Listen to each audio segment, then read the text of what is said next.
I'm Big Daddy Don Garlits, and my wife and I started the Museum of Drag Racing in 1976. It's been in operation over 32 years.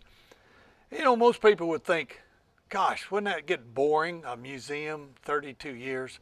Let me tell you something. Running this place, finding the cars, restoring the cars, going around promoting it is darn near as exciting as actually racing. And it's got one really good thing about it. You don't tear anything up.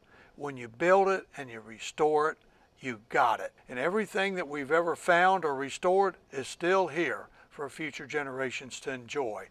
And let me give you a couple examples what I'm talking about. Swamp Rat 13 was the first car that we operated with 2-speed transmissions because the power had come to the point where the tires had a little point in the middle of the track where you could feel the cars pull down. So we decided a 2-speed was the way to go.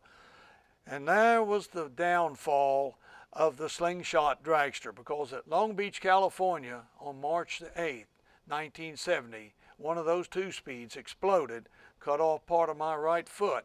And while I was in the hospital, I drew the plans for the rear engine car, moving the driver up in front of all of those terrible parts. See, what had happened, the engines had begun to make so much power, and we were still using stock drivetrain parts, and they just weren't strong enough to take a 2,000 horsepower engine.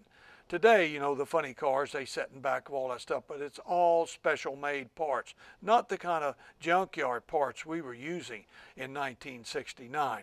Anyway, I lay in the hospital for 8 weeks in California, and I drew the plans for the rear engine car, came back to Sefner, Florida, put it together, and after 3 months of testing, the thing seemed like it was all right. I took it to California, won the NHRA Winter Nationals and the Smokers Fuel and Gas Championships, and the rest is history. Within 6 months, all of the top cars were rear engine cars.